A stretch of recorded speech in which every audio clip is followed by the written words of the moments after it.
ये छुप छुप के रोना, आंसुओं को तकिए से धोना, ये चीखना घुट घुट कर और ये सिसकना रुक रुक कर, दाल फीकी हो जाना, चाय हद से ज्यादा मीठी हो जाना, रोटियों का जल जाना, दूध का उबल जाना, ये सब कोई ना देखेगा। ये सब मैं तुम्हें क्यों बता रहा हूँ? तुम्हें तो कुछ और कहने के लिए ये खत लिख रहा हूँ। बहुत दिनों बाद खत लिखने का ख्याल आया। सोचा शायद मेरे उलझे मन की सुलझने तुम्हारे लिए जमा किए शब्दों में ही कहीं छुपी हो। जानती हो, तुम्हारा मुझसे मिलना कोई इत्तेफाक नहीं था। ये अधूरा सा लगने वाला मेल पहले से ही तय था। कई बार घाव की टीसी बेचैन मन का सुकून बन जाती है। तुम्हारा मेरा मिलना भी वही खूबसूरत घाव बनने की ओर बढ़ रहा है, जो उम्र भर यादों की मीठी टीस देगा और मैं उस टीस को कागज पर सजाता रहूंगा। तुम आई, तुमने बताया कि जो मेरे पास है उसको बर्बाद होने से कैसे बचाऊं, कैसे अपनी गुमनामी का इस्तेमाल करके इसे अपनी पहचान बना लूं।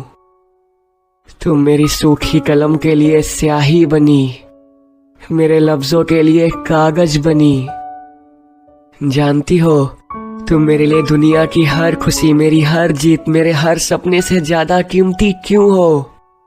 क्योंकि तुम सिर्फ एक प्रेमिका होना नहीं जानती, बल्कि तुम जानती हो कि मेरे उदास होते ही एक माँ कैसे हो जाया जाता है। तुम जानती हो कि मेरे चेहरे पर उभरे खुशी या गम के अल्फाजों को कैसे पढ़ा जाता है। प्रेम बहुत सी परीक्षाएं लेता है, और सबसे बुरी बात यह है कि प्रेम में जो जितना होशियार होता है उसके पास होने के चांस उतने ही कम होते हैं।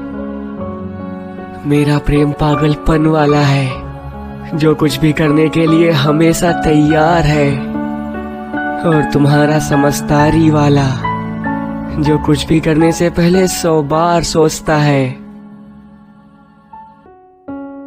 सुना है कोशिशें करके तुम हार चुकी हो, अब किसी और का होना तय है तुम्हारा।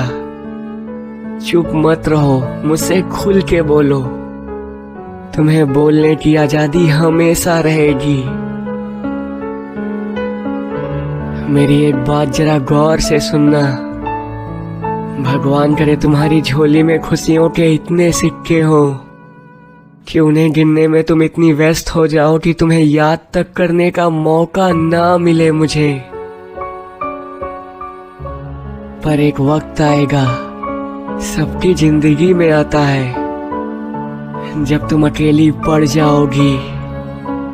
तुम्हारे जिस्म का वो मालिक जिसने मोहब्बत से ज्यादा दाम चुकाकर तुम्हारा बेजान जिस्म खरीदा है, वो भी अपनी सुध खो बैठेगा।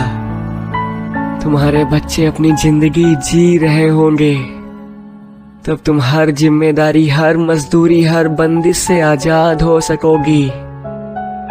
तब एक दिन घर से गुम हो जाना और चली आना मेरे गरीब खाने में। उम्र के उस आखिरी पड़ाव पर जब हमारे पास चंद सांसें ही बची होंगी, तब मैं तुम्हारे साथ वो सब सपने जीना चाहूंगा जो हमने देखे, पर सिर्फ वो मेरे होकर रह गए। तब वो फिर से हमारे होंगे। मैं शब्दों की मजदूरी से कुछ पैसे जमा करके रखूंगा और उससे खरीदूंगा समंदर किनारे एक छोटा सा घर, जहां तुम मेरे कंधे पर सर रखकर चैन से सो सकोगी। मैं खुद को और इन सपनों को तब तक जवान रखूंगा, ऐसे ही इसी तरह। बूढ़ा तुम्हारी बाहों में ही हूंगा। हो सके तो ये कदम उठा लेना, मुझे इंतजार रहेगा।